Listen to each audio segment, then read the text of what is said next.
breathing, exchange of gases, revision. Food intake, carbohydrate, protein, fats, যেটাকে আমরা খাবো ওটা ডাইজেস্ট ব্রেকডাউন করে গ্লুকোজ অ্যামাইনো অ্যাসিড এরকম একটা সিম্পল ফর্মে কনভার্ট হয়ে যাবে। Cell absorbs this simple forms utilise then to produce energy. ঠিক আছে, সবাই জানে এটা কী হয়, আমরা কিছু একটা খাই, সেটা ডাইজেস্ট হয়, ডাইজেস্ট হওয়ার পর ওটা হচ্ছে সিম্পল ফর্মে কনভার্ট হয়ে যায়, তারপরে আমাদের সেলটাকে ইউটিলাইজ করে নেয়। ঠিক আছে, glucose amino acid fatty acid and গ্লিসেরল। তো গ্লুকোজ C6H12O6 প্লাস 6O2 যেটা কিনা আমরা মানে 6O2 এটাকে আমরা শ্বাস নেওয়ার পরে পাই। তো গ্লুকোজের সাথে অক্সিজেন মিক্স আপ হয়ে 6টা কার্বন ডাইঅক্সাইড 6টা বানায় হচ্ছে ওয়াটার অ্যান্ড এটিপি বানায়, যেটা হচ্ছে 38টা। ব্রিদিং আমরা শ্বাস নিই আর রেসপিরেশন যেটা হয় ওটা হচ্ছে সেলের মধ্যে হয়। Breathing and pulmonary ventilation, simple intake of air inhalation and exhaling the air exhale. কী পড়ছি আমি, শ্বাস নেওয়াকে ইনহেলেশন বলে, শ্বাস ছাড়াকে এক্সহেলেশন বলে। According to NCERT, breathing commonly known as respiration. এনসিআরটিতে মেনলি ব্রিদিংটাকে মানে রেসপিরেশন হিসেবে ধরা হয়। তো ফার্স্ট অফ অল এখানে ব্রিদিং যেটা হচ্ছে আমাদের লাংসের মধ্যে হয়, ওখানে কী হয়, আমরা শ্বাস নিই, ওখানে অ্যালভিওলাই আসে, অ্যালভিওলাইয়ে অক্সিজেন আসে আর ব্লাড থেকে মানে অ্যালভিওলাই থেকে অক্সিজেন ব্লাডে আসে আর ব্লাড থেকে CO2 চলে যায় অ্যালভিওলাই।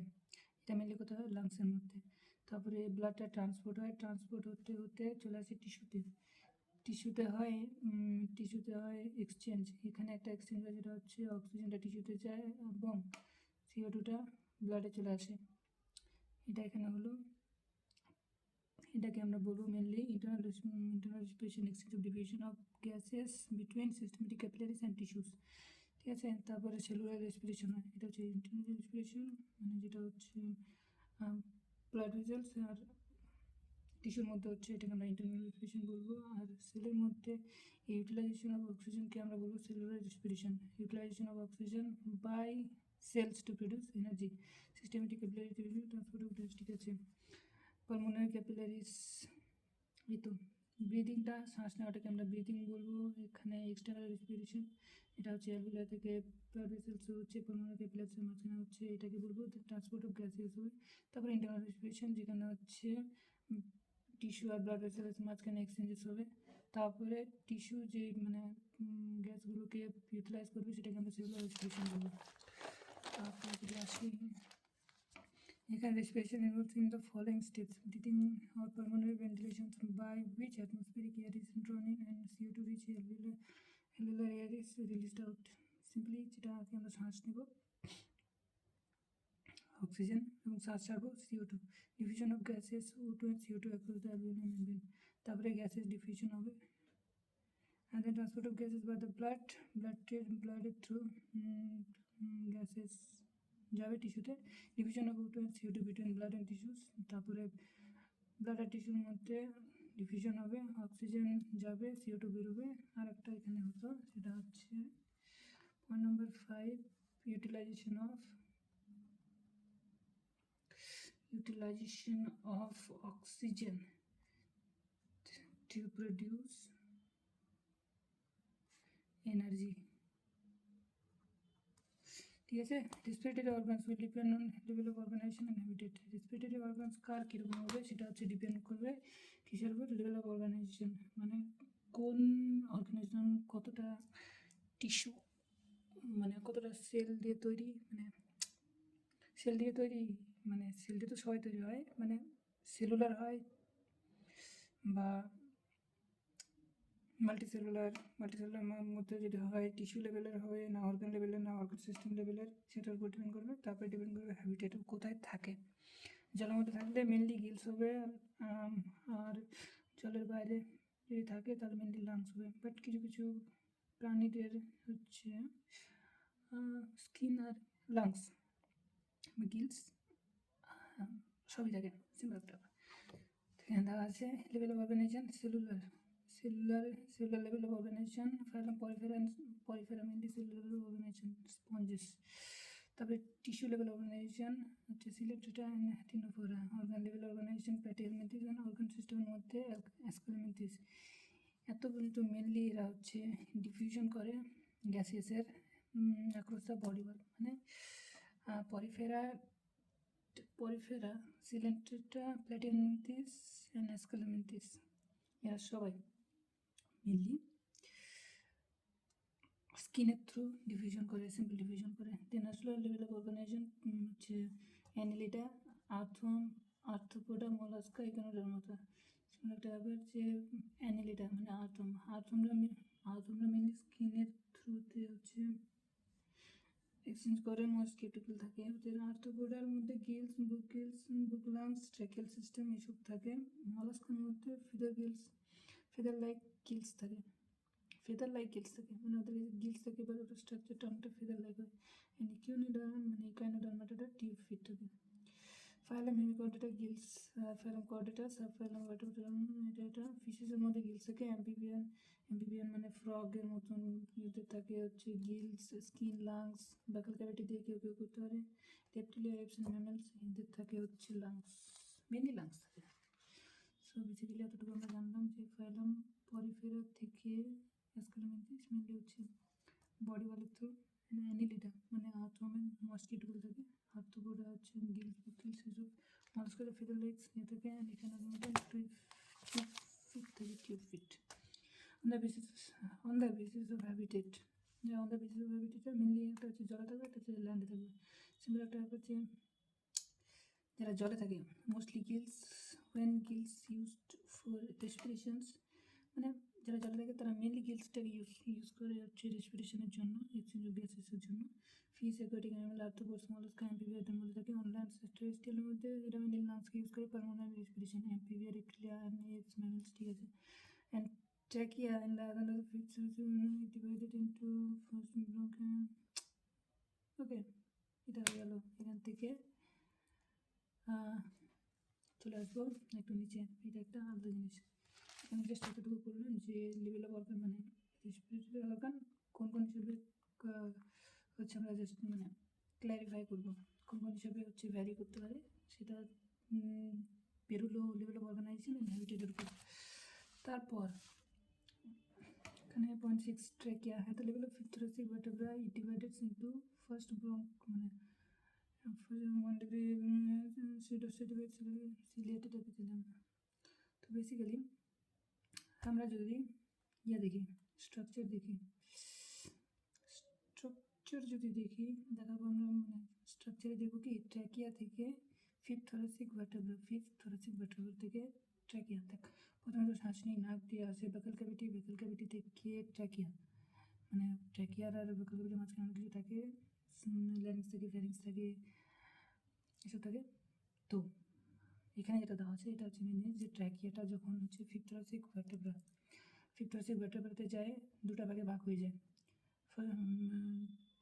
1 ডিগ্রি ব্রঙ্কায়াস, ঠিক আছে, ওটার নাম মানে দুটা আলাদা ব্রঙ্কায় ডিভাইড হয়ে যায়, দুটার আলাদা নাম হচ্ছে 1 ডিগ্রি ব্রঙ্কায়, 1 ডিগ্রি ব্রঙ্কা, যাদের হচ্ছে সিউডোস্ট্রেটিফাইড সিলেটেড এপিথেলিয়াম থাকে। সিউডোস্ট্রেটিফাইড সিলেটেড এপিথেলিয়াম কী যে ছিল ভুলে গেছি, ওটাকে এবার রিভাইজ করতে হবে। তো mainly first, second, third and initial bronchioles পর্যন্ত এদের হচ্ছে mainly incomplete C-shaped cartilaginous ring থাকে, has incomplete C-shaped cartilaginous ring, then terminal bronchi, respiratory bronchi, alveolar ducts, alveoli, ঠিক আছে। Respiratory system is divided into 2 Jones, conductive zone and exchange zone, ঠিক আছে। তো conductive জোনের মধ্যে কী থাকে বলতো, external nostril up to terminal multiple functions, মানে বাইরের নাক থেকে আমাদের হচ্ছে টার্মিনাল ব্রঙ্কিউলস পর্যন্ত।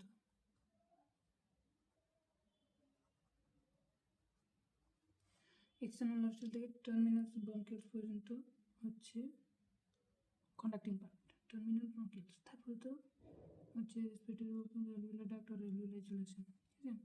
তো আমরা এদের হচ্ছে কিছু ফাংশনস থাকে, মানে মাল্টিপল ফাংশন থাকে, যেটা আমাদের শরীরকে ভালোভাবে শ্বাস নিতে হেল্প করে। সবার আগে হচ্ছে conduct air from atmosphere to the respiratory zone, ঠিক আছে। রেসপিরেটরির মধ্যে এয়ারটাকে নিয়ে আসা, তারপরে এয়ারটাকে হচ্ছে হিউমিডিফাই করা, মানে ওটার আর্দ্রতাকে যাচাই করা। আর্দ্রতা হচ্ছে বডির সাথে মেশানো। Bring the air to body temperature, হ্যাঁ এয়ারের টেম্পারেচারটাকে বডি টেম্পারেচারের আশেপাশে নিয়ে আসা। Remove the dust particles by the trapping in it mucus and cilia along the respiratory passage helps to moving it out. Mainly কী করে বলতো, হচ্ছে মিউকাস আর সিলিয়া যে মানে এয়ারের মধ্যে যে ডাস্ট পার্টিকেল মিলে থাকে ওদেরকে হচ্ছে ট্র্যাপ করে নেয়, তাই না? হ্যাঁ, ঠিক আছে। তারপরে আছে exchange zone, respiratory bronchioles up to alveoli. এবার সিম্পল ব্যাপার যে এখানে মেনলি গ্যাসেস এক্সচেঞ্জ হবে, exchange or diffusion of the gases and bronchioles and alveoli makes our lungs. Bronchioles, alveoli mainly lungs. Trachea আসলো, ট্র্যাকিয়াটা ডিভাইড হয়ে গেলো হচ্ছে দুটো ব্রঙ্কাই। এবার ট্র্যাকিয়াটা লাংসের পার্ট না, bronchioles and alveoliটা হচ্ছে লাংসের part. Second, lungs. One pair present inside an airtight chamber called the thoracic chamber. একটা pair থাকে, মানে নাম্বার থাকে দুটো। এটা কী থাকে বলতো, এয়ারটাইট চেম্বার থাকে থোরাসিক চেম্বারের মধ্যে, ঠিক আছে। তো এদের আমি যদি দেখি, এটা হচ্ছে লাংস, এটা হচ্ছে লাংস, এটা হচ্ছে ডায়াফ্রাম, এটা হচ্ছে লিভার, যেটা কিনা ঠিক নিচে ডান দিকে থাকে। তো প্রথমত এটা লাংস আর কি বলবো, এটা একটা থোরাসিক চেম্বারের মাঝখানে থাকবে না। এবার থোরাসিক চেম্বারের মাঝখানে যে থাকে, তাহলে থোরাসিকের ভিতর থেকেও একটা লাইনিং থাকবে আর একটা লাংসের একটা লাইনিং থাকবে। তো কথা হচ্ছে এটাই, এইটা লাংস আর এটা বাইরের যে লাইনিংটা যেটা হচ্ছে টুয়ার্ড দ্য থোরাসিক লাইনিং থাকে ওটা থাকবে, আর এটার মাঝখানে থাকবে plural liquid between pleura and হচ্ছে লাংস। এটা কী করে মেনলি এটা করে হচ্ছে এদের দুটার মাঝখানে যে ফ্রিকশনটা ওটাকে মানে কমায়, যতটা কম হয় ফ্রিকশন এটাকে রাখার চেষ্টা করে। দেন আসলো visual pleura towards the lungs, যে বাউন্ডারিটা লাংসের দিকে যে বাউন্ডারিটা ওটার নাম থাকবে ভিসুয়াল প্লিউরা। কারণ ভিসুয়াল মানে কি, ভিসুয়াল মানে হচ্ছে একটা অর্গান, তো মানে অর্গান টাইপ, তো এটাকে আমরা ভিসুয়াল বলবো। আর প্যারাইটাল এটা হচ্ছে টুয়ার্ডস দ্য থোরাসিক লাইন, মানে লাংসের থেকে বাইরে, এটা কিন্তু প্যারাইটাল প্লিউরা বলবো। সো এটা থাকলো, এখানে থাকবে মেনলি আমাদের হার্ট, আর এই যে হার্টের জন্য এখানে একটা ছোট্ট নচ দেখা যায়, এটা হচ্ছে কার্ডিয়াক নচ, ঠিক আছে। এটা হচ্ছে রাইট লাংস, এটা হচ্ছে লেফট লাংস, এটা হচ্ছে diaphragm. Lungs are covered with double membrane pleura, একটা হচ্ছে এটা ভিসেরাল প্লিউরা, এটা হচ্ছে প্যারাইটাল প্লিউরা। ভিসেরাল প্লিউরা হচ্ছে লাংসের, আর প্যারাইটাল হচ্ছে থোরাসিক লাইনিং, এর এটার মাঝখানে থাকবে এই লিকুইডটা, ঠিক আছে। হ্যাঁ, এবার থোরাসিক চেম্বার ভেন্ট্রালি, দেখ থোরাসিক চেম্বার হচ্ছে কি আর ভেন্ট্রালি, ডরসালি, ল্যাটারালি অ্যান্ড বিলো।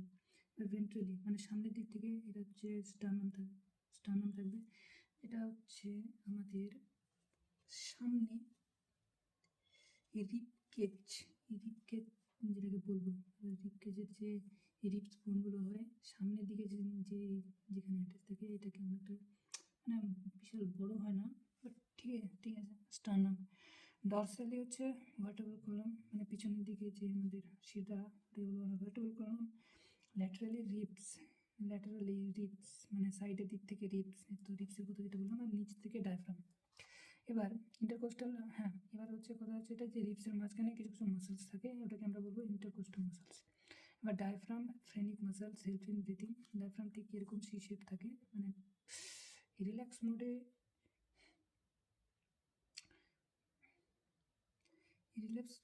মোডে হচ্ছে সি শেপ থাকে, অ্যান্ড স্ট্রেচড মোডে এটা হচ্ছে সোজা হয়ে যায়, এরকম একটা ব্যাপার আছে।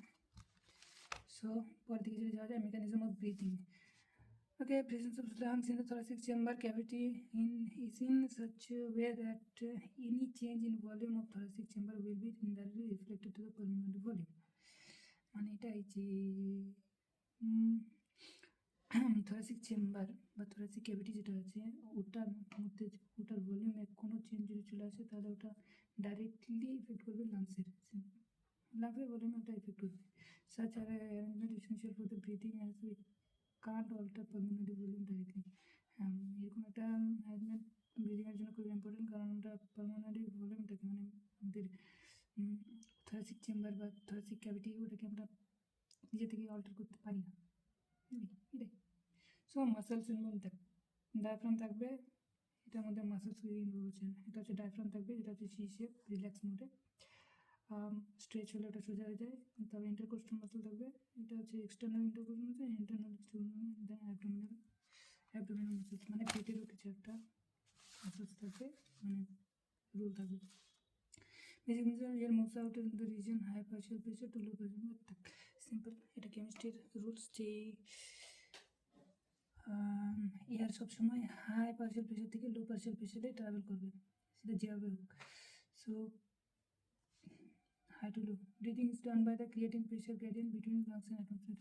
ব্রিদিংয়ের যে মেকানিজমটা ওটা ঠিক এরকমই, মানে সেম টু সেম এইভাবে হয় যে মানে পার্শিয়াল প্রেশারটাকে আমরা চেঞ্জ করবো, যার কারণে হবে। এবার নর্মাল ইনহেলেশন, বাইরের মানে atmosphere partial pressure 760 mgh fixed, যেটা হচ্ছে ফিক্সড সিম্পল, বাইরে আছে তো ফিক্সই থাকবে। তো আমরা অল্টার কোনটার পার্শিয়াল প্রেশার এগোতে হবে, সেটা হচ্ছে আমাদের ক্যাভিটি, লাংস ক্যাভিটি। তো ইন্টারপালমোনারি প্রেশার লো থাকবে, চেঞ্জ ইন ইন্টারপালমোনারি ভলিউম, ঠিক আছে। এবার সিম্পল সেটাই যে ভলিউম বেশি হলে ভিতরে পার্শিয়াল প্রেশারটা কমে যাবে, ঠিক আছে। ভলিউম বেশি হলে ভিতরে পার্শিয়াল প্রেশারটা কমে যাবে, যার কারণে এয়ার ইনটেক করবে। বা is in the diaphragm contraction হলে কি, কন্ট্রাকশন হলে ওটা সোজা হয়ে যাবে, সোজা হয়ে গেলে এই তো by using diaphragm contraction become flat from the dome থেকে ফ্ল্যাট হয়ে যাবে, ভলিউম ইনক্রিজ করবে, যার কারণে পার্শিয়াল প্রেশার কমে যাবে, যার কারণে অ্যান্টেরিয়র পোস্টেরিয়র মানে ভলিউম চেম্বার বাইরের দিকে মুভ করবে, ভলিউম বাড়ে যাবে, প্রেশার কমে যাবে, তো এয়ার ঢুকবে। বাই ইউজিং হচ্ছে এটাকে কী বলছিলাম, intercostal muscles, external intercostal muscles contract করবে, রিবস অ্যান্ড স্টার্নাম মুভমেন্ট, এটা হচ্ছে আউটওয়ার্ড চলে যাবে, মানে স্টার্নাম আর রিবসের যে মুভমেন্টটা। তারপরে ভলিউমটা হচ্ছে এটার বাড়বে ডরসোভেন্ট্রালি, এটা হচ্ছে অ্যান্টেরিয়র পোস্টেরিয়রলি বাড়বে, এটা হচ্ছে ডরসোভেন্ট্রালি বাড়বে। সিম্পল যে এটা অ্যান্টেরিয়র, হ্যাঁ এটা কী বলতো, এটা হচ্ছে ডরসাল আর ভেন্ট্রাল সাইডে আছে, ওই জন্যই অ্যান্টেরিয়র পোস্টেরিয়র হবে। আর এটা হচ্ছে আর এটা ছিল হচ্ছে ল্যাটারাল, ওই জন্য ডরসোভেন্ট্রালি বাড়বে। সিম্পল একটা আবার একটু বাড়বে, হাওয়া ঢুকে ভিতরে। আর external nostril muscle passage, internal nostril, pharynx, larynx, trachea, bronchial সানেবল, এটা খুব ইম্পর্টেন্ট কারণ এটা এক্সামে আসবে। ফ্যারিংস আসবে, তারপরে ল্যারিংস আসবে, তারপরে ট্র্যাকিয়া আসবে, ঠিক আছে। External muscle passage, internal, ফ্যারিংস, larynx. ফ্যারিংস আগে আসবে, তারপরে ল্যারিংস আসবে। ফ্যারিংস,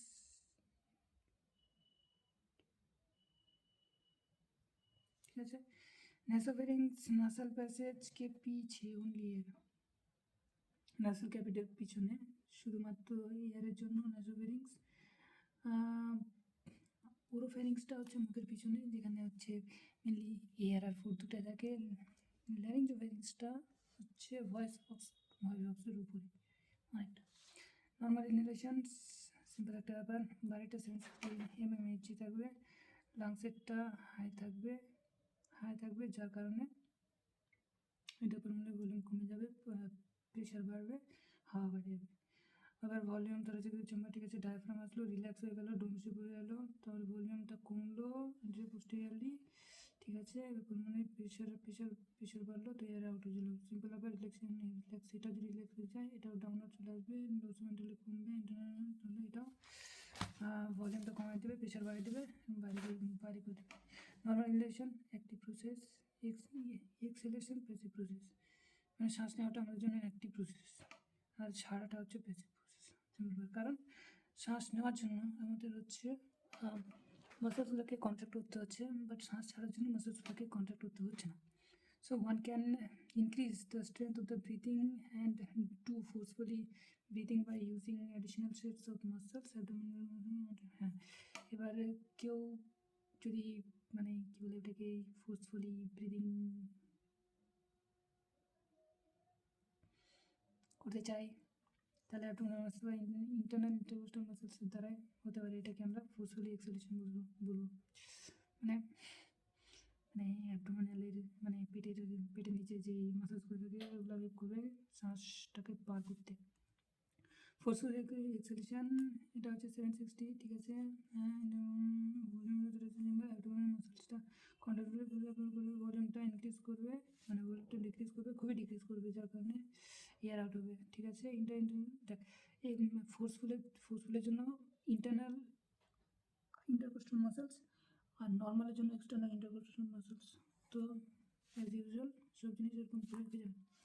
তো human haves negative pressure breathing, positive pressure breathing, frogs okay humans have negative pressure breathing আর frogs have positive pressure breathing. ফ্রগসের ক্ষেত্রে কী বলতো, ওরা হচ্ছে শ্বাস নিতে পারে না, ওরা কী করে, ওরা হচ্ছে শ্বাস নেয় মুখের মধ্যে রাখে, মুখের মধ্যে রাখা কী বলবো এটা ঠিক এরকম যে বাইরের পার্শিয়াল প্রেশারটা ওদের ভিতরের পার্শিয়াল প্রেশারের থেকে কম হয়, যার কারণে ওরা শ্বাস হচ্ছে এরকম করে নিতে পারে না। ওদেরকে কী করতে হয়, শ্বাস নিতে হয়, মুখের মধ্যে ধরে রাখতে হয়, তারপরে মুখের মধ্যে এক্সট্রা প্রেশার লাগাতে হয়। এক্সট্রা প্রেশার লাগানোর পর ওরা হচ্ছে লাংসে হাওয়াটা যায় পাস। এবার রেসপিরেটরি ভলিউমস অ্যান্ড ক্যাপাসিটি, এবার যদি আসি respiratory volumes and capacity, the different volumes of the air a person inhale or exhale at different conditions, okay, are formed by the combination of respiratory volumes, ঠিক এটা ঠিক এরকম ব্যাপার যে different টাইমে মানে আমরা কখনো নর্মালি করি, কখনো হার্ডভাবে করি, এরকম ডিফারেন্ট কন্ডিশনে কতটা ভলিউম কেউ ইনহেল করছে বা এক্সেল করছে সেটার ক্যাপাসিটি, সেটার ব্যাপারে জানাটাকে আমরা বলবো হচ্ছে রেসপিরেটরি ভলিউমস অ্যান্ড ক্যাপাসিটি। মানে একটা মানুষের মধ্যে রেসপিরেটরি ভলিউমটা কতটা আছে ওটাকে আমরা হচ্ছে রেসপিরেটরি ভলিউম বলবো, মানে রেসপিরেটরি ক্যাপাসিটি বলবো। অ্যাডাল্ট ব্রিদিং রেট মেনলি 1 মিনিটে 12 থেকে 16 বার করবে, মানে শ্বাস নেবে। এবার spirometer device used to measure various respiratory volumes and capacity except residual volume. Spirometer সব রকমের ভলিউমস অ্যান্ড ক্যাপাসিটি মেজার করতে পারে, বাট রেসিডুয়াল ভলিউমেরটা করতে পারে না, কারণ ওটা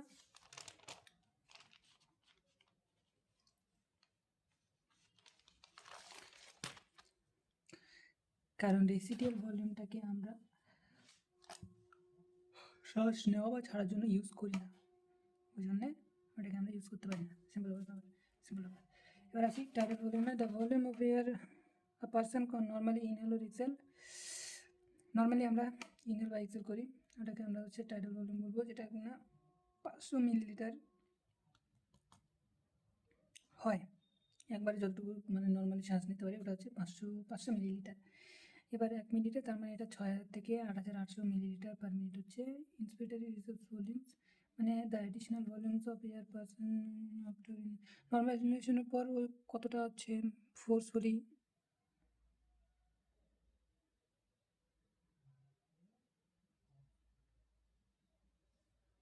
ইনহেল করতে পারবে, এটাই ফোর্সফুলি ইনহেল করতে পারবে, সেটাকে আমরা বলবো হচ্ছে ইন্সপিরেটরি রিসার্ভ ভলিউম, যেটা হচ্ছে 2500 থেকে 3000 হবে, বুঝলি। এবার এক্সপিরেটরি ওরকমই, নর্মালি শ্বাস ছাড়ার পর ফোর্সফুলি কতটা ছাড়তে পারবো সেটা হবে 1000 থেকে 1100। এটা 500 নর্মালি 1 মিনিটের মধ্যে, 6000 থেকে 800 মানে 8800। ইন্সপিরেটরি 2500 থেকে 3000, এক্সপিরেটরি হচ্ছে 1000 থেকে 1100 মিলিলিটার। এবার রেসিডুয়াল ভলিউম, এটা হচ্ছে ফোর্সফুলি এক্সেলেশনের পর যতটুকু এয়ার আমাদের লাংসের মধ্যে বাজে থাকে সেটাকে আমরা রেসিডুয়াল বলবো, কারণ এটা হচ্ছে বের হচ্ছে না, তার কারণে এটাকে মাপা যায় না। তো এটার নাম্বার হচ্ছে 1100 ml to 1200 ml। কে জান বৈজ্ঞানিক গুলো কীভাবে মাপছে ভগবান জানে। আর বেসিক ফোর্সফুল এক্সেলেশন করার পর কী যাবে আমার কাছ থেকে, একটা হচ্ছে টাইডাল ভলিউম যাবে, একটা হচ্ছে এক্সপিরেটরি ভলিউম যাবে। also present in lungs already but can be exhaled. ঠিক আছে, এটা হচ্ছে রেজিডুয়াল ভলিউম। এবার ফোর্সফুলি এক্সেল করার পর আমাদের কাছে থাকবে রিজার্ভ ভলিউম। রিজার্ভ ভলিউমটাকে আমরা কোনো কিছু করতে পারবো না। এবার টিভি আউট, ইয়ারবি আউট, নেক্সট এবার নর্মালি মানে নর্মালি যদি করি তাহলে আবার ইয়ারবি প্লাস টিভিকে আবার ইনহেল করতে হবে, নো ডাউট না। আর ফোর্সফুলি করলে এখানে আবার আইআরবি হয়ে যাবে। সো এবার respiratory capacity, respiratory capacity.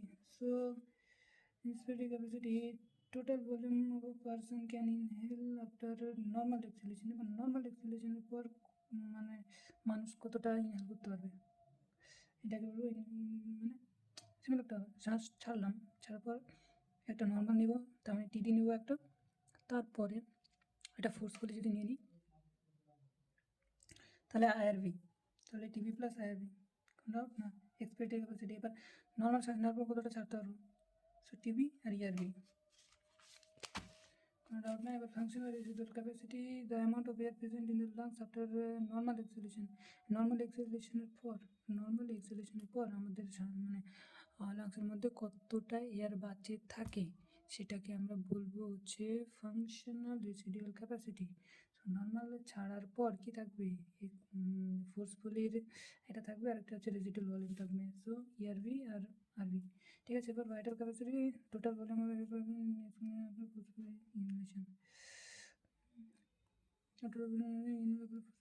Simple ব্যাপার। একটা মানুষ বেশি থেকে বেশি শ্বাস নেওয়ার পর কতটা বেশি থেকে বেশি শ্বাস ছাড়তে পারবে। সো এবার আমি যদি আইআরবি যদি নিই, আইআরবি ছাড়বো, টিভি ছাড়বো, আর হচ্ছে ইআরবি ছাড়বো। সো বেসিক্যালি ভাইটাল ক্যাপাসিটি হচ্ছে আইআরবি, টিভি, ঠিক আছে। এবার টোটাল লাং ক্যাপাসিটির মধ্যে এটা প্লাস আরেকটা আছে, এটা আছে রেজিডুয়াল ভলিউম, ওটা যোগ হয়ে যাবে। হ্যাঁ, এবার এক্সচেঞ্জ অফ গ্যাসেসের মধ্যে অ্যালভিওলাই আর the primary site for exchange of gases, জানি আমি। Factors affecting exchange of gases, কী কী ফ্যাক্টরস এফেক্ট করতে পারে এক্সচেঞ্জ অফ গ্যাসেসকে। তো সবার আগে থিকনেস অফ মেমব্রেন যতটা পাতলা হবে তত ভালো এক্সচেঞ্জ হবে। সো মেমব্রেনের ব্যাপারে এখানে কিছু দেওয়া আছে। ডিফিউশন মেমব্রেন 3টা লেয়ার হয় মেনলি। এটা হচ্ছে সিম্পল স্কোমাস এপিথেলিয়াম অ্যালভিওলাই যেটা থাকে, ওটা হচ্ছে সিম্পল স্কোমাস এপিথেলিয়াম অ্যালভিওলাই। তারপরে হচ্ছে বেসমেন্ট সাবস্টেন্স থাকে, মানে হচ্ছে দেখ সিম্পল স্কোমাস এপিথেলিয়াম এটা, তারপরে এটা ব্লাড ভেসেলস মাঝখানে কিছু বেসমেন্ট সাবস্টেন্স থাকে, আর হচ্ছে এন্ডোথেলিয়াম থাকবে হচ্ছে blood vessels simple squamous epithelium, কোনো ডাউট না। 2 সেলুলার অ্যান্ড 1 নন সেলুলার, মানে একটা হচ্ছে বেসমেন্ট সাবস্টেন্স থাকবে, formed by basement membrane epithelium of alveoli. ঠিক আছে, মেনলি স্কোমাস এপিথেলিয়াম মানে টিস্যু চ্যাপ্টারে এরকম একটা স্কোমাস এপিথেলিয়ামের নিচে থাকে বেসমেন্ট মেমব্রেন, সেই বেসমেন্ট মেমব্রেন এই বেসমেন্ট সাবস্টেন্সগুলো বানায়, এটা বলা আছে। এটা থিকনেস 0.2 মিলিমিটার, মানে লেস দেন 1 মিলিমিটার থাকে। তা পালমোনারি আর্টারি, পালমোনারি ভেন্স হয়ে যায়, কারণ রক্ত নিয়ে নেয়, পালমোনারি ভেন্স রক্ত নিয়ে নেয়। ব্যাপারটা ঠিক এরকম বলছি। পালমোনারি আর্টারি, এবার আর্টারি এই জন্য কারণ এটা হার্ট থেকে বাড়াচ্ছে, রক্তটা হার্ট থেকে বাড়াচ্ছে, ওই জন্যে আমরা আর্টারি। কিন্তু হার্ট থেকে যে বাড়াচ্ছে ডিঅক্সিজেনেটেড বাড়াচ্ছে, অক্সিজেনেটেড না, ওটার জন্য ওটাকে আমরা বলবো পালমোনারি। বুঝলাম। সো নেক্সট পালমোনারি ক্যাপিলারির জন্য, কারণ অ্যালভিওলের সাথে এখানে এক্সচেঞ্জ হবে, ছোটো হয়ে যাবে। এবার পালমোনারি ভেনের জন্যে, কারণ এটা যাবে এখন হার্টে, কিন্তু যেহেতু এটা অক্সিজেনেটেড ওই জন্য আমরা বলবো পালমোনারি। এবার হার্ট থেকে যেটা বেরোবে সেটা হবে প্রপার আর্টারি বা এওটা।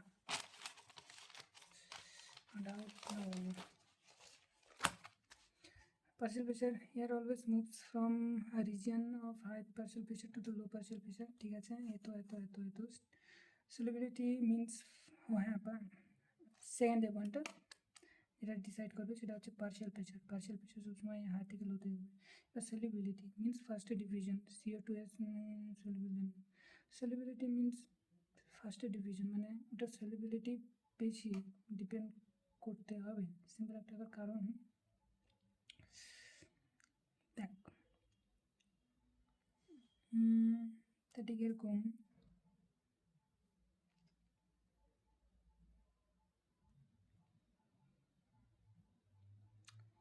মানে যেমন জলের মধ্যে চিনি গুলালে কতটা সলিবিলিটি মানে কত তাড়াতাড়ি ওটা মিশে যাচ্ছে ওরকম একটা ব্যাপার। সো সলিবিলিটি ম্যাটার করে, যেখানে CO2 যেটা আছে ওটা হচ্ছে 20 থেকে 25 টাইম বেশি সলিউবল অক্সিজেনের থেকে। So the diffusion of CO2 across the diffusion membrane per unit difference in the partial pressure is much higher than the oxygen. So exchange of gases between alveoli and pulmonary capillary simple একটা ব্যাপার, অ্যাটমসফিয়ারের high থাকবে, এটা লো থাকবে অক্সিজেনের ক্ষেত্রে। তো oxygen এখানে ঢুকবে আর CO2 বাড়া যাবে, CO2 এখানে কম থাকবে, তো CO2 বাইরে বাড়া যাবে। Exchange between systematic capillary and tissue dash. তো এবার দেখ এই জিনিসটা খুবই ইজি আছে। এটা হচ্ছে টিস্যু, না রুক যাও, এটা হচ্ছে লাংস, এটা হচ্ছে টিস্যু। এবার শোন, অক্সিজেন বেশি আছে, অক্সিজেন ভিতরে ঢুকবে, CO2 এখানে কম আছে, এখানে বেশি আছে, এটা বাড়ে যাবে, এবার চলে আসবে এখানে, এখান থেকে আসবে টিস্যুতে। এবার টিস্যুতে অক্সিজেনের সংখ্যা কত বলতো বেশি, আর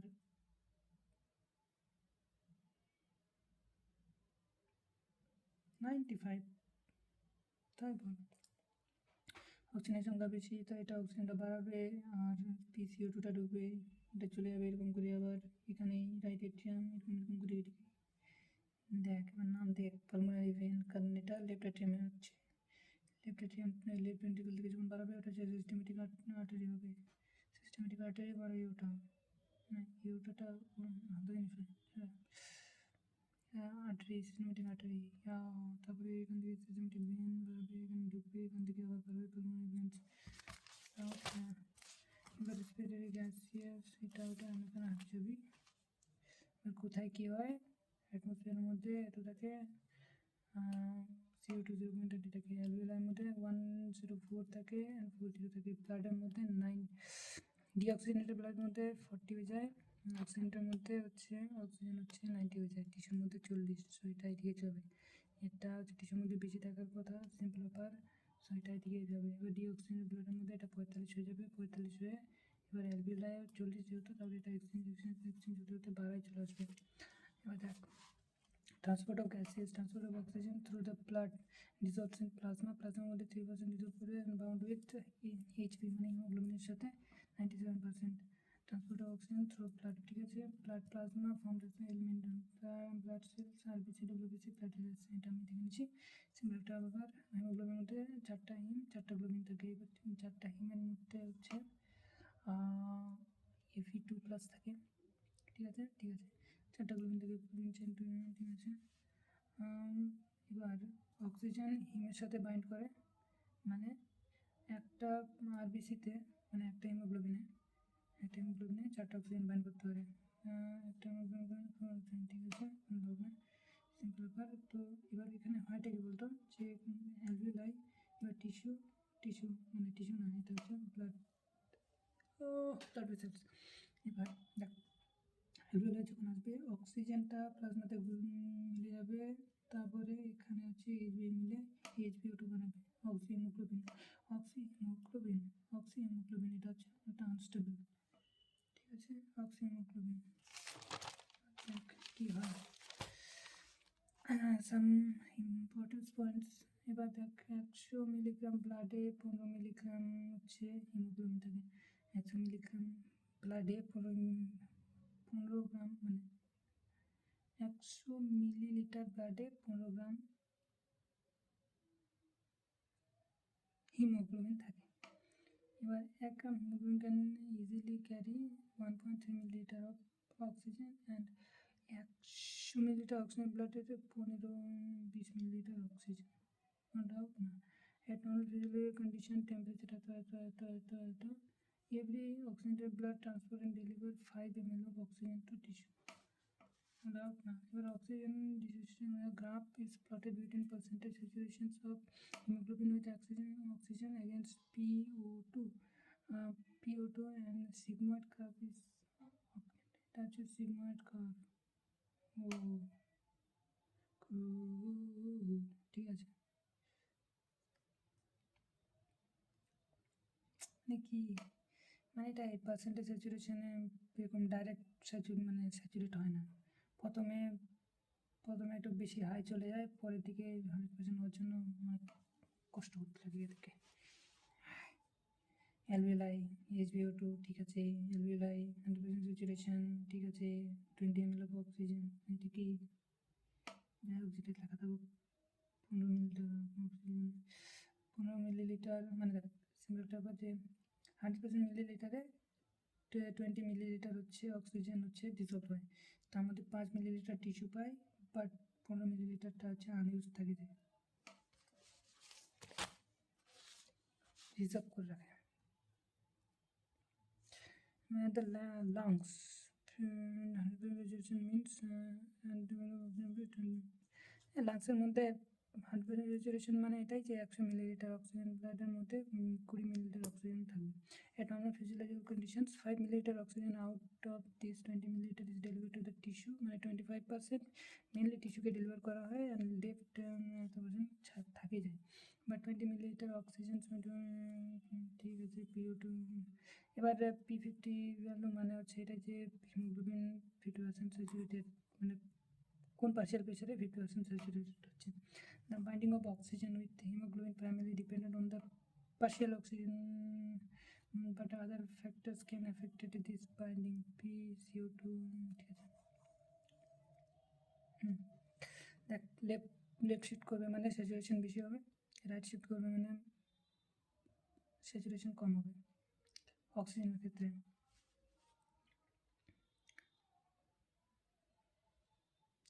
শিফট লেফট ইন্ডিকেশন মোর স্যাচুরেশন, হ্যাঁ স্যাচুরেশন বেশি হবে, রাইট ক্ষেত্রে স্যাচুরেশন কম হবে অক্সিজেনের ক্ষেত্রে।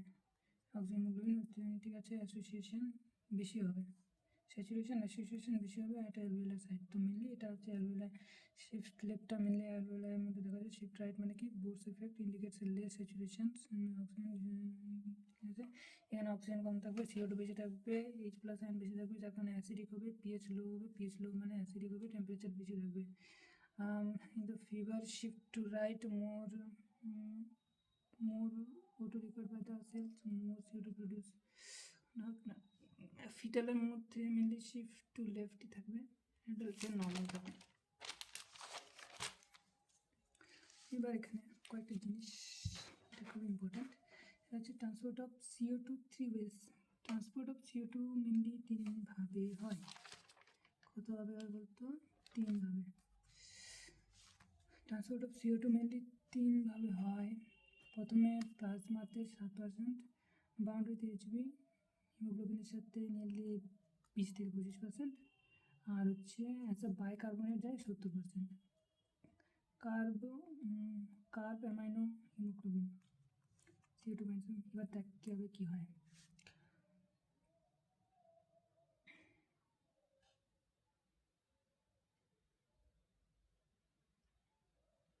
শোন।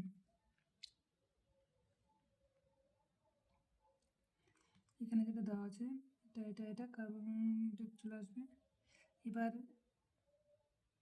এটা যখন যাবে, এটা একটা আনস্টেবল স্টেটে আছে, এটা যখন যাবে তখন এটার সাথে আরেকটা যোগ হয়ে যাবে, আর এই জায়গাটা পূরণ করার জন্য এখান থেকে এটা আসবে, এটাকে আমরা ক্লোরাইড শিফট করব, কোনো ডাউট না। বোর্স এফেক্টটা যেটা হচ্ছে ওটা আমি বলছি, ধরো কার্বনিক এনার্জি মিলে আর বেশি, এটা মিলে একটা ক্যাটালিস্ট যেটা হচ্ছে স্পিড আপ করে দেয়, তাছাড়া কোনো কিছু না। ক্লোরাইড শিফট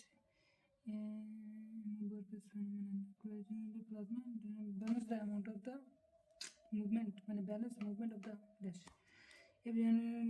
এবার 100 ml CO2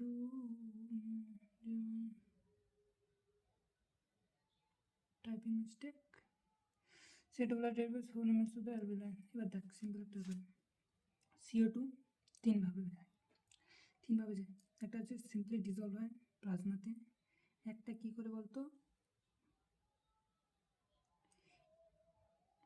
CO2 plus H2 দেখ 3 ভাবে যায়। একটা দাঁড়া মিস্টেক হচ্ছে প্রথমে প্লাজমা দিয়ে যাবে, একটা হচ্ছে HBর সাথে বাউন্ড করবে, আর একটা হচ্ছে বাইকার্বনেট বানাবে, কোনো ডাউট না, 3 ভাবে যাবে। একটা হচ্ছে প্লাজমার সাথে যাবে, একটা হচ্ছে HBর সাথে বাউন্ড করবে, আর একটা হচ্ছে বাইকার্বনেট বানাবে। প্লাজমার সাথে যেটা যাবে ওটা হচ্ছে ডাইরেক্টলি সলিউবল হয়ে গেল। এবার HBর সাথে যেটা যাবে ওটা হবে CO2 প্লাস HbO2, এবার O2টা রিমুভ করে দিবে আর HBর সাথে ওটা চলে যাবে। আর থার্ড যেটা যাবে ওটা হচ্ছে বাইকার্বনেট হয়ে যাওয়ার জন্য CO2 প্লাস H2 আসবে এবং HbCO3 বানাবে। এটাকে আমরা বোরস এফেক্ট বলবো। হ্যাঁ, বোরস এফেক্ট CO2-র জন্য আর H+ এর জন্য। তো এখানে কী হবে বলতো, এটা তৈরি হয়ে যাবে। এবার এটা বাইরে যাবে, বাইরে গেলে এটাকে স্টেবল হতে হবে। তো তখন সোডিয়াম বা পটাশিয়াম আসে একে ইয়ে করে দেবে। এবার সোডিয়াম পটাশিয়াম ইন্ডিভিজুয়ালি থাকে না, সোডিয়াম পটাশিয়াম ক্লোরাইডের সাথে পার্টনারশিপে থাকে। তো এবার পটাশিয়াম যদি এদিকে চলে যেতে আসে তাহলে ক্লোরাইড কী করে ভিতরে ঢুকে যায়, এটাকে আমরা ক্লোরাইড শিফট করবো। এবার এখানে একটা H+ আয়ন আর এখানে ক্লোরাইড, বুঝলি?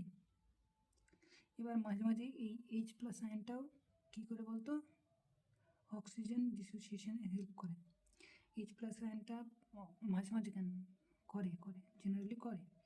এবার ও কী করে বলতো, HbO2-র সাথে যোগ হয়ে যায়, O2-কে ছাড়ে দেয় আর HBB+ বানায় দেয়, এটা চলে আসে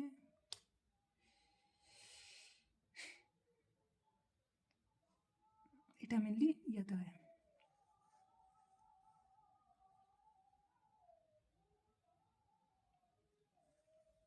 এখানেই হয়, কারণ ও O2টা আনছে না, ঠিক আছে। H+ আয়নটাও একটা কাণ্ড করে বসে অক্সিজেনকে দিয়ে দেয়, সিম্পল একটা আরেকবার কী বলতো, 3 ভাবে হয়।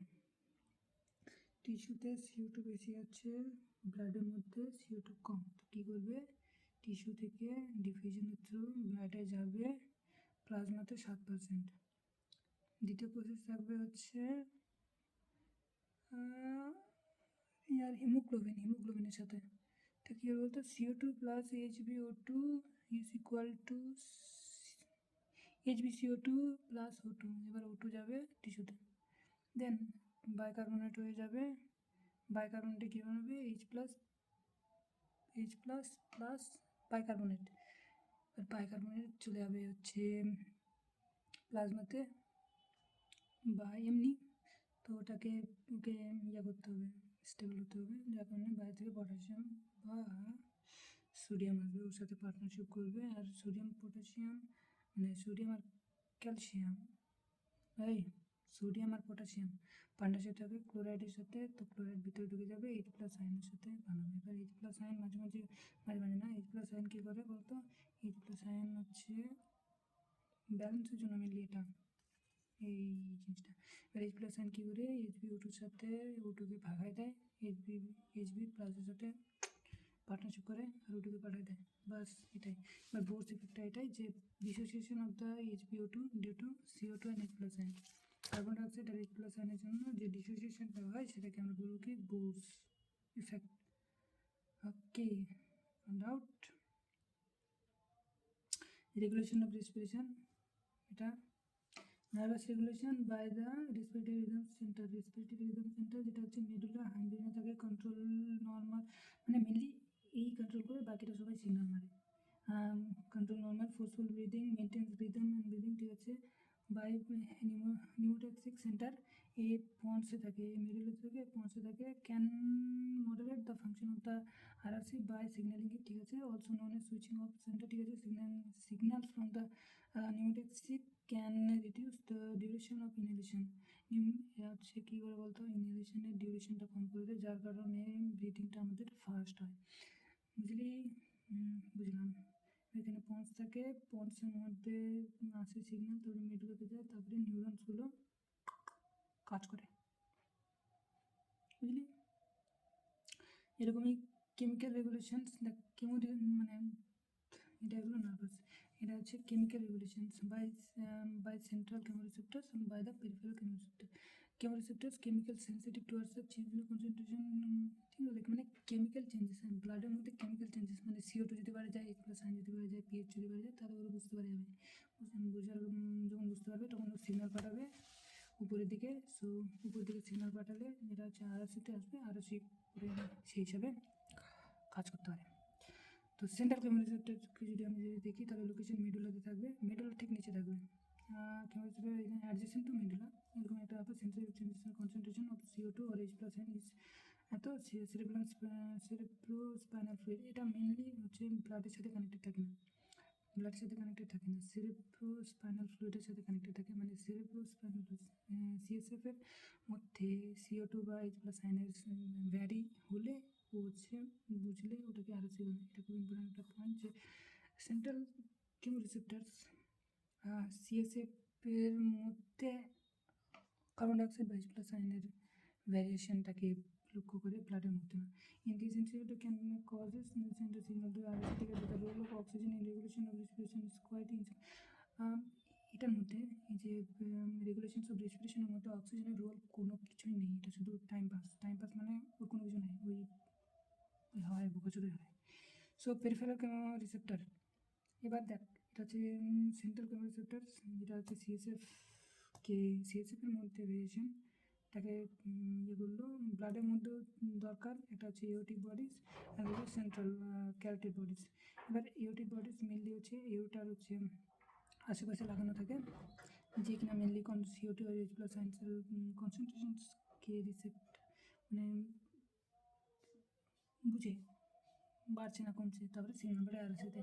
আর ক্যারোটিড বডিজ ব্রাঞ্চ চলতে হবে, ওটা supply blood to brain, supply oxygen blood to brain. এবার ক্যারোটিড বডি কী করে বলতো, এটা হয়টা কি ক্যারোটিড বডিজ, আমি আগে ভাবতাম হার্টের হয়, বাট না, এটা হচ্ছে ওই মানে কী বলে রে ব্লাড ভেসেল, যেটা কিনা ব্রেনকে সিগন্যাল পাঠায় না, ব্রেনকে অক্সিজেন পাঠায়, সেটাকে বলবো ক্যারোটিড বডিজ। কী শুরু করলো করে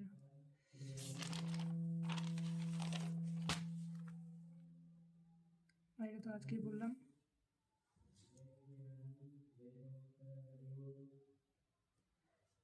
There's the inflammation the bronchi has swelling lungs and ঠিক আছে। ব্রঙ্কাই অ্যান্ড ব্রঙ্কিয়ালসে মেনলি আস্থামা থাকে, ইনফ্লামেশন হয়, রেডনেস সোয়েলিং হয়, ন্যারো এপিসিস হয়েছে, যার কারণে শ্বাসকষ্ট নিতে কষ্ট হয়, উইজিং একটা সাউন্ড ক্রিয়েট করে, উইজিং সাউন্ড এটারই হয়। এই উইজিং সাউন্ড কোথায় গেল,